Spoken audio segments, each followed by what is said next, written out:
తెలంగాణ అభివృద్ధిని అడ్డుకుంటున్నారు. కేంద్రం సహకరిస్తే తెలంగాణ నెంబర్ 1 అవుతుంది. TPCC chief Mahesh Kumar Goud.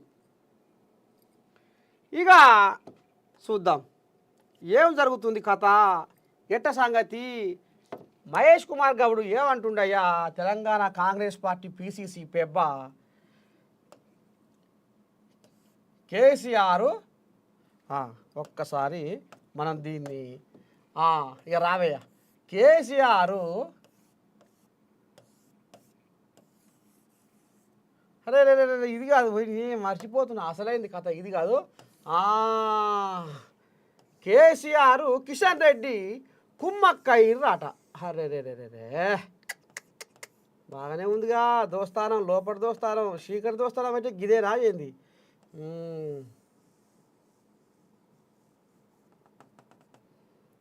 నాలుగు ఇక చూసుకో ఎట్లా ఉందో కథ. పెద్ద మనిషి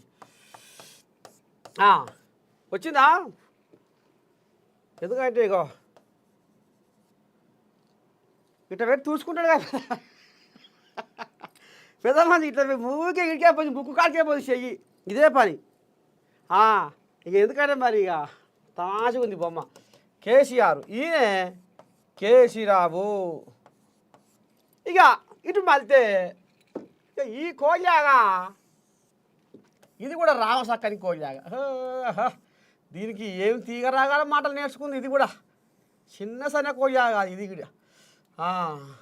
ఇక అద్దాలు పెడుతుంది కదా కోళ్ళాగా, అద్దాలు పెడుతుంది. చలో ఇక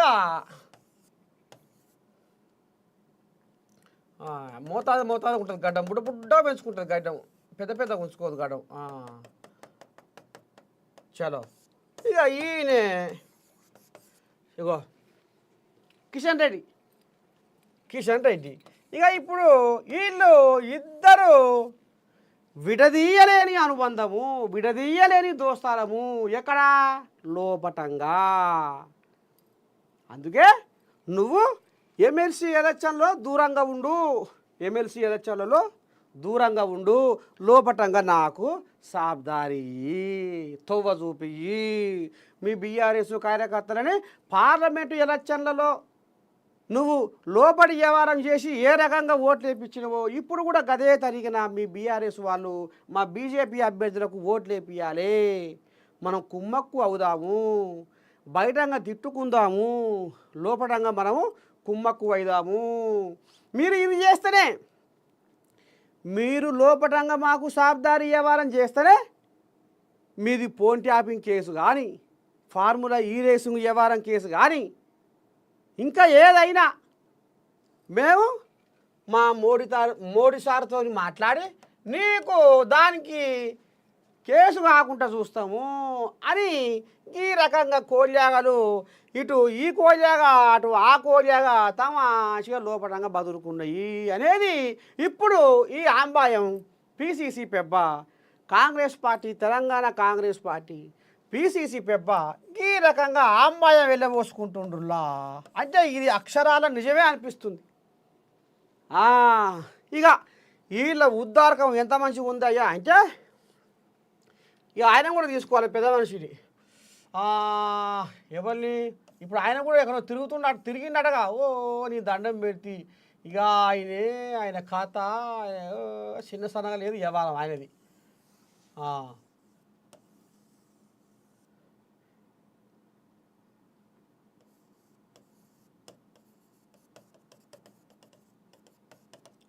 ఎవరో ఈయన చెప్పురే మోడీ. ఇక ఈయనే కడుపు సలగుండా ఈయనే స్విస్ బ్యాంకులలో నల్లధనం మురట్ల మురుగుతుంది, పక్కేసుకొని పండుకుంది, బలిపత్ర పడుతుంది. ఆ పశలు దాన్ని తీసే యాళ్ళలేదు. ఆ పశలాన్ని గుంజుకొచ్చి ఒక్కొక్కరి పేదోళ్ళ అకౌంట్లలో 15 లక్షలు వెయ్యాలి, వేసి తీరుతా అన్నాడు. మళ్ళా నల్లధన పోలనే తీసుకుపోయిండు, బయట దేశంలో సంసారం చేయించాడు. లక్షల కోటి ఎగ్గొచ్చిపోయారు. విజయ్ మాల్యా, నీరవ్ మోదీ, చోక్సీ. ఇక ఇప్పుడు ఈయన కథ ఎందుకు తీసుకుంటున్నామయ్యా అంటే ఈయన వన్యప్రాణి దినోత్సవాన్ని ముంగటేసుకొని ఫోటోలు కొడుతుండు కోళ్ళాగా. ఫోటోలు ఓ నీ దండం పెట్టి ఫోటోలు పట్టుకొని గుజరాత్ రాష్ట్రంలో ఇక పార్కులు అడవులు షెడ్డయి పడ్డాయి తిరుక్కుంటా టక్క టక్క ఇగో ఇదే పని రైతులకు వ్యతిరేక చట్టాలు తెచ్చి వాళ్ళని పట్టి పీడిస్తుంటే ఢిల్లీ సరిహద్దుల్లా వాళ్ళు బుక్కెడు నీళ్ళు తాగుకుంటా కంటి మీద కునుకు లేకుండా అన్నవో రామచంద్ర అని అఘోరించిండు పెద్ద మనిషి. ఇక గిసవంటి ఎప్పుడు జనాలు ఏ రకంగా కొంచెం అంతా అటు ఇటు తడబాటయి బీజేపీని మర్చిపోతుర్రో అనేది ముచ్చట జర్రంతా గుసగుస చెవుల పడగానే ఇక టూర్లు ధ్యానాలు అటు మళ్తే కేదార్నాథ్ గుహల ధ్యానం, ఇటు మళ్తే కన్యాకుమారి గుహల దానం, అటు కాశ్మీరు ఓగని దండం మీద దేశం నలుమూలలా రింగ రంగరంగ ఎంత రామసక్కని ముంగటేసుకుంటాడు అనుకుంటున్నావు కార్యం మోడీ.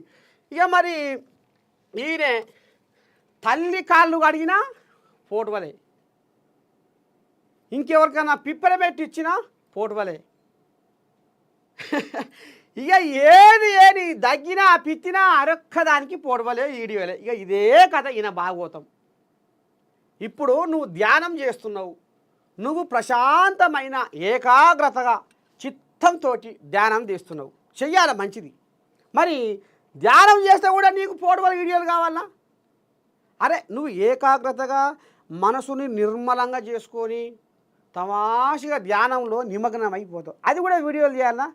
పాయ పాయ పాయ పాయ పాయ వచ్చే ఓ నీ దండం పెట్టి ఇక నీ చుట్టూ కెమెరాలు వీడియోలు యూట్యూబ్ ఛానళ్ళు షెడ్డయి పడ్డయి అరెక్కటి ఇదే వీళ్ళ కథ. రైతుల వ్యతిరేక చట్టాలు తీసుకొచ్చి ఇది చేస్తే ఓ అమ్మ ఢిల్లీ సరిహద్దుల్లో చిన్న పంచాయత చిన్న కొట్లాట చిన్న వ్యవహారమా అది రైతుల ఉసురు పంచుకుంటుంది. అది ఉండదు.